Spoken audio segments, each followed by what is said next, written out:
Hello friends, good morning. स्वागत है आप सबका शिव कृपा क्लासेज पर। मैं महेश कुमार वर्मा आप सबका स्वागत करता हूं। दोस्तों, ये वीडियो हमारा उत्तर प्रदेश पुलिस कांस्टेबल परीक्षा 2022-23 का टेस्ट सीरीज नंबर 29 है, जिसमें हम लोग सामान्य विज्ञान यानी जनरल साइंस के महत्वपूर्ण प्रश्नों को सॉल्व करेंगे और देखेंगे कि यहाँ से हमारे कितने क्वेश्चन सही हो रहे हैं।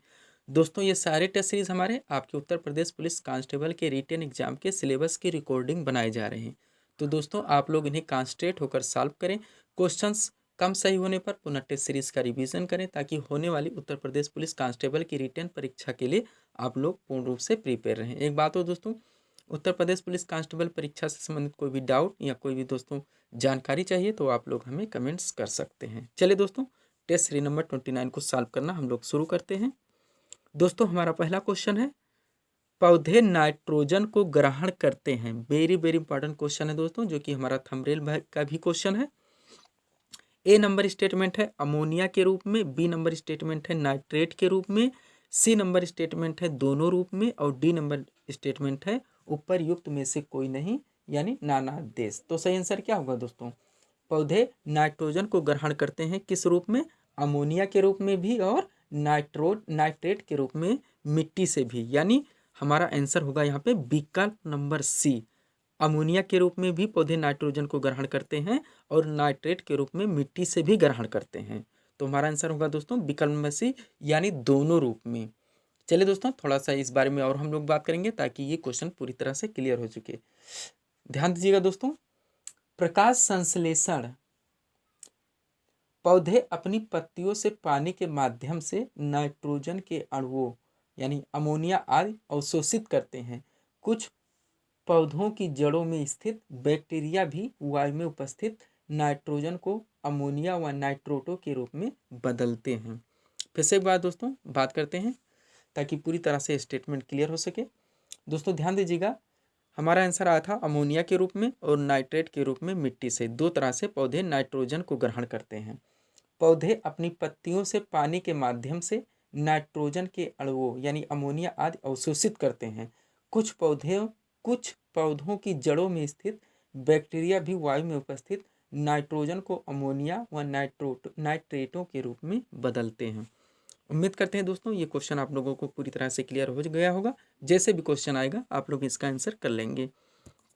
क्वेश्चन नंबर 2 देखते हैं।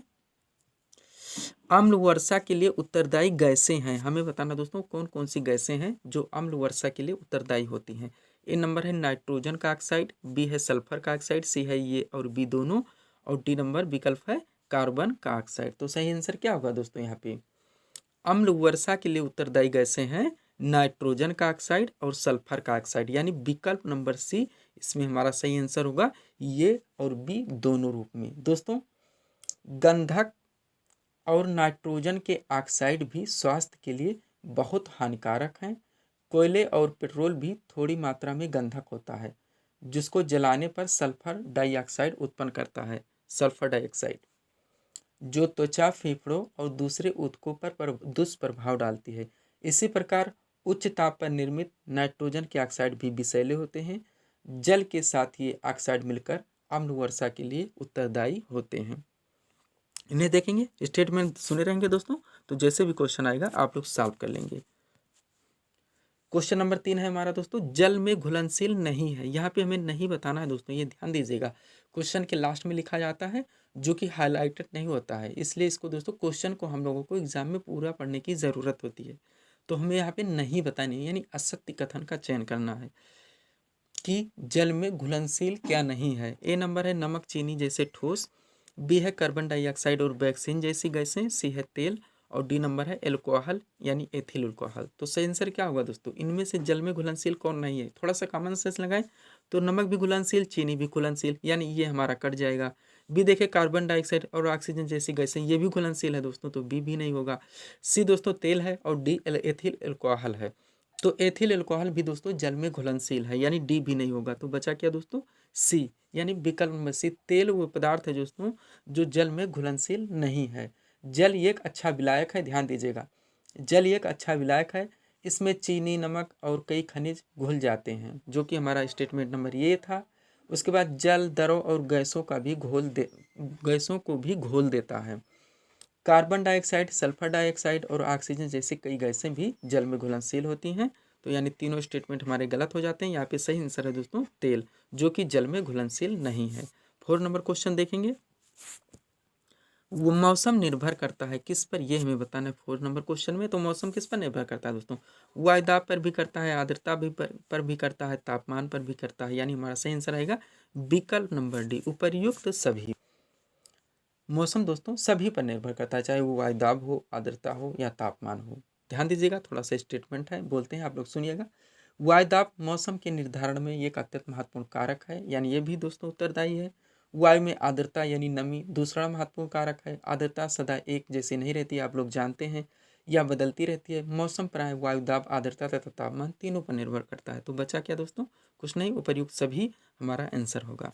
नेक्स्ट देखेंगे 5 नंबर क्वेश्चन, सही जोड़े का मिलान करना है दोस्तों। एक तरफ नाम दिए गए हैं वैज्ञानिक उनके, और दूसरी तरफ दोस्तों उनसे संबंधित प्रोडक्ट्स के नाम दिए गए हैं। नीचे हमारा दोस्तों कोट में विकल्प है, एलिमिनेशन पद्धति को अपनाएंगे और ऐसे क्वेश्चंस को हम लोग सॉल्व करेंगे। ऐसे क्वेश्चन दोस्तों बहुत ही इजी होते हैं, कोई भी एक अगर विकल्प आप निकाल सकते हैं ABCD में से, तो तुरंत आप दोस्तों एलिमिनेशन पद्धति को अपनाइए और अपने विकल्प में आंसर ढूंढने की कोशिश कीजिए। जैसे हम एक बताते हैं दोस्तों, यहाँ पे सेरीकल्चर दिया गया है, सी में सेरीकल्चर दिया गया है, ध्यान से देखिएगा दोस्तों, सेरीकल्चर दिया गया है। उसके बाद अब सेरीकल्चर हाईलाइटेड क्वेश्चन है, हम लोग जानते हैं रेशम कीट पालन से संबंधित है, यानी सी का हमारा 1 बना है। सी का 1 हम लोग देख लेंगे किस में है।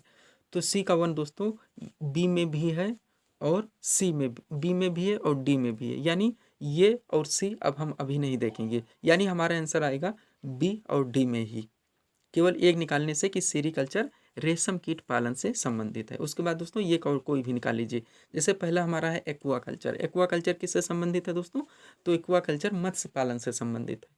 तो ए का हमारा 4 होना चाहिए, तो ये का 4 होना चाहिए, सी का 1 होना चाहिए। तो कौन सा आंसर आ रहा है दोस्तों, विकल्प नंबर डी, ये का 4, सी का 1 यहाँ पे। बाकी कुछ भी देखने की जरूरत नहीं दोस्तों, क्वेश्चन का आंसर निकल आया। अब पूरा मिलाना चाहें तो ये का दोस्तों 4 हो गया मत्स्य पालन एक्वाकल्चर का, फ्लोरिकल्चर का दोस्तों पुष्पों का अध्ययन हो गया। उसके बाद सेरीकल्चर रेशम काट पालन है ही, विटीकल्चर अंगूर हो गया। तो 4, 3, 1, 2 यानी विकल्प नंबर डी यहाँ पे हमारा सही आंसर होगा। इस तरह से दोस्तों ऐसे क्वेश्चन सॉल्व करने की कोशिश करेंगे, तो कम से कम आते हुए क्वेश्चन दोस्तों ये आपके जल्दी और ईजी तरह से दोस्तों सही से सॉल्व हो जाएंगे। 6 नंबर क्वेश्चन देखेंगे, थोड़ा सा रिवीजन करेंगे दोस्तों यहाँ पे एक बार, ताकि क्वेश्चन देर तक याद रहे। एक्वाकल्चर मत्स्य पालन, फ्लोरिकल्चर पुष्पों का अध्ययन, सेरीकल्चर रेशम कीट पालन और विटीकल्चर है अंगूर उत्पादन से संबंधित। नेक्स्ट देखेंगे, वाष्पीकरण की दर प्रभावित होती है किस पर दोस्तों, वाष्पीकरण पूछा जा रहा है। तो तेज हवा पर भी होगी, तापमान पर भी होगा, आर्द्रता पर भी होगा, यानी उपर्युक्त डी यहाँ पे हमारा सही आंसर होगा। वाष्पीकरण दोस्तों की दर इन सभी चीजों तथ्यों से प्रभावित होती है। नेक्स्ट देखेंगे दोस्तों क्वेश्चन नंबर 7 को। नेक्स्ट क्वेश्चन है दोस्तों हमारा 7 नंबर, बिल्कुल फैक्चुअल क्वेश्चन है दोस्तों, इजी क्वेश्चन है। पूछा जा रहा है जीवों की संरचनात्मक इकाई है, जीवों की संरचनात्मक इकाई, तो क्या आंसर आएगा दोस्तों, कोशिका, यानी विकल्प नंबर ये। बिल्कुल फैक्चुअल क्वेश्चन है, कोई भी समय नहीं लेंगे इसमें। 8 नंबर क्वेश्चन देखेंगे, हीमैटोलॉजी में किसका अध्ययन किया जाता है, ये पूछा जा रहा है 8 नंबर क्वेश्चन में। हीमैटोलॉजी में किसका अध्ययन किया जाता है, ए है दोस्तों रुधिर की अनियमितता का अध्ययन, बी है अस्थि विकारों का अध्ययन, सी है हृदय के विकारों का अध्ययन और डी है उपर्युक्त में से कोई नहीं।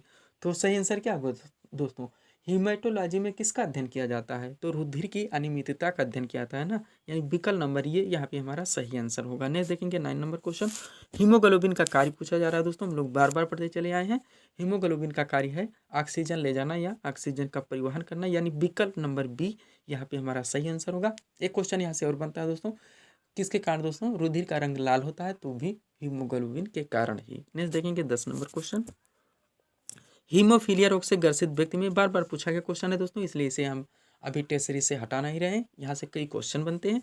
पूछा जा रहा है हीमोफीलिया रोग से ग्रसित व्यक्ति के लक्षण है, तो क्या लक्षण है दोस्तों, खून का बहना बंद नहीं होता, यानी विकल्प नंबर बी यहाँ पे हमारा सही आंसर होगा। उसके बाद यहाँ से क्वेश्चन बनता है दोस्तों कि किस विटामिन की कमी से हीमोफीलिया रोग होता है, तो विटामिन के। और दोस्तों एक क्वेश्चन और बनता है कि रक्त का थक्का नहीं जमता है किस विटामिन की कमी से, तो भी दोस्तों विटामिन के, यानी आप कह सकते हैं कि विटामिन के की कमी से होने वाला रोग हीमोफीलिया है, जिसके कारण रक्त का थक्का नहीं जमता है और रक्त का थक्का न जमने के कारण खून का बहना बंद नहीं होता है। सब्सक्राइब करें दोस्तों आप हमारे चैनल शिव कृपा क्लासेस को इसी तरह के वीडियोस के लिए। नेक्स्ट देखेंगे 11 नंबर क्वेश्चन, रक्त का शुद्धिकरण यानी फिल्टर कहाँ पे होता है रक्त का, ये पूछा जा रहा है, तो आंसर आएगा किडनी, यानी विकल्प नंबर ये। ध्यान दीजिएगा, 12 नंबर क्वेश्चन देखेंगे, जल से भरा तालाब उथला दिखाई देता है, इसका कारण है। जल से भरा तालाब उथला दिखाई देता है, इसका हम लोगों को दोस्तों कारण बताना है। ये नंबर है प्रकाश का परावर्तन, बी है अपवर्तन, सी है परिकिरण और डी नंबर है दोस्तों विवर्तन। तो सही आंसर क्या होगा दोस्तों? जल से भरा तालाब उथला दिखाई देता है, इसका कारण है अपवर्तन, यानी विकल्प नंबर बी यहाँ पे हमारा सही आंसर होगा दोस्तों। जल से भरा तालाब उथला दिखाई देता है, आप लोग ध्यान भी दिए होंगे, इसका कारण अपवर्तन है। इसके अलावा दोस्तों और क्वेश्चन बनते हैं कि आप जल में दोस्तों जब आप डंडी डाल देते हैं तो नीचे की तरफ थोड़ा टेढ़ी दिखाई देती है, उसका भी कारण अपवर्तन है। थोड़ा सा स्टेटमेंट बोलेंगे दोस्तों, फिर से रिविजन हो जाएगा। जल का उथला प्रतीत होना, जल में आंशिक रूप से रखी किसी क्षण का दोस्तों मुड़ी हुई दिखना, ये सब दोस्तों अपवर्तन के कारण या अपवर्तन के उदाहरण है। नेक्स्ट देखेंगे 13 नंबर क्वेश्चन है दोस्तों, उत्तल लेंस और अवतल लेंस के संदर्भ में विचार करें। यहाँ से कई क्वेश्चन बनते हैं दोस्तों, हम सारे तथ्यों पे बात करेंगे, आप लोग ध्यान से सुनिएगा, कई क्वेश्चन यहाँ से आपके क्लियर होंगे। सबसे पहले इसका आंसर करेंगे, उत्तल लेंस और अवतल लेंस के संदर्भ में विचार करना है। ए नंबर स्टेटमेंट है, उत्तल लेंस अभिसारी लेंस होता है जबकि अवतल लेंस अपसारी लेंस होता है। ध्यान दीजिएगा स्टेटमेंट में। बी नंबर स्टेटमेंट है, उत्तल लेंस अपसारी होता है जबकि अवतल लेंस अभिसारी होता है, यानी ये का अपोजिट है बी। सी है, अभिसारी और अपसारी होना लेंस का विभेदक लक्षण नहीं है। और डी है, उपर्युक्त में से कोई नहीं। तो सही आंसर क्या होगा दोस्तों? उत्तल लेंस और अवतल लेंस के संदर्भ में जो विचार करना है दोस्तों, तो उत्तल लेंस अभिसारी लेंस होता है जबकि अवतल लेंस एक अपसारी लेंस होता है, यानी यहाँ पे हमारा स्टेटमेंट नंबर ए सही होगा। इसके बाद ध्यान दीजिएगा दोस्तों, यहाँ से कई क्वेश्चन बनते हैं। जो लेंस दोस्तों बीच में मोटे होते हैं, जो लेंस बीच में मोटे होते हैं अभिसारी लेंस कहलाते हैं, अभिसारी लेंस कहलाते हैं, ध्यान दीजिएगा। और अपसारी लेंस कौन सा होता है? उत्तल लेंस होता है। उसके बाद जो लेंस बीच में पतले होते हैं वो अपसारी लेंस कहलाते हैं, यानी अवतल लेंस कहलाते हैं। तो अभिसारी लेंस उत्तल लेंस होता है और अपसारी लेंस अवतल लेंस होता है, यानी स्टेटमेंट जो हमारा ये आंसर आया है। उसके बाद ध्यान दीजिएगा, निकट दृष्टि दोष या मायोपिया, निकट दृष्टि दोष को मायोपिया कहते हैं और दूर दृष्टि दोष को हाइपर मेट्रापिया कहते हैं। मायोपिया और हाइपर मेट्रापिया, ये ध्यान दीजिएगा। आगे हम बात करते हैं दोस्तों, तो निकट दृष्टि दोष को मायोपिया कहते हैं जिस व्यक्ति में दूर की वस्तुओं को, जो व्यक्ति दूर की वस्तुओं को स्पष्ट नहीं देख पाते, दूर की वस्तुओं को, उन्हें दोस्तों निकट दृष्टि दोष कहा जाता है। जो दूर की नहीं देख पाते उन्हें निकट दृष्टि दोष कहा जाता है, और जो निकट की वस्तुएं साफ नहीं देख पाते उन्हें दूर दृष्टि दोष कहा जाता है। इतना ध्यान दीजिएगा दोस्तों। अब फिर ध्यान दीजिए आगे, निकट दृष्टि दोष वाले व्यक्ति में दोस्तों, निकट जो दृष्टि दोष होते हैं उसमें कौन से लेंस का प्रयोग होता है ये बताना है हम लोगों को अब। तो दोस्तों निकट दृष्टि दोष वाले व्यक्ति को अवतल लेंस दोस्तों उपयुक्त किया जाता है या प्रयुक्त किया जाता है, जो निकट दृष्टि दोष यानी मायोपिया का दोषी होता है। और जो दूर दृष्टि दोष का दोषी होता है दोस्तों, उसको उत्तल लेंस दिया जाता है। बार बार पूछा था, सारा इसमें अपोजिट बनता है दोस्तों, ध्यान दीजिएगा।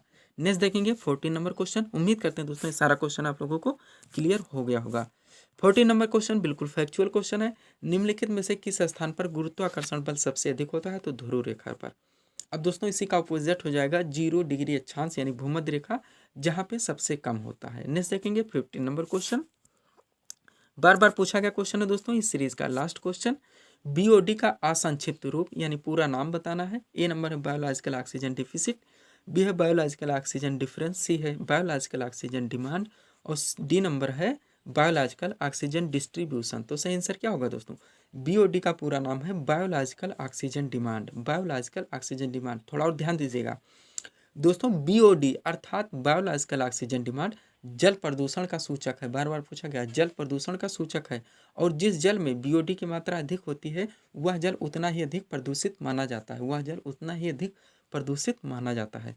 तो ये थे दोस्तों हमारे 15 जनरल साइंस यानी सामान्य विज्ञान के महत्वपूर्ण एमसीक्यूज के प्रश्न जो हम लोगों ने यहाँ पे सॉल्व किए हैं। उम्मीद है दोस्तों आप सभी लोगों ने सॉल्व किए होंगे और देखे होंगे कि यहाँ से आपके कितने क्वेश्चन सॉल्व हो रहे हैं। दोस्तों ये साइट टेस्ट सीरीज हमारे आपके उत्तर प्रदेश पुलिस कांस्टेबल के संभावित प्रश्नों पे बनाए जा रहे हैं। तो दोस्तों आप लोग इन्हें कॉन्सेंट्रेट होकर सॉल्व करें।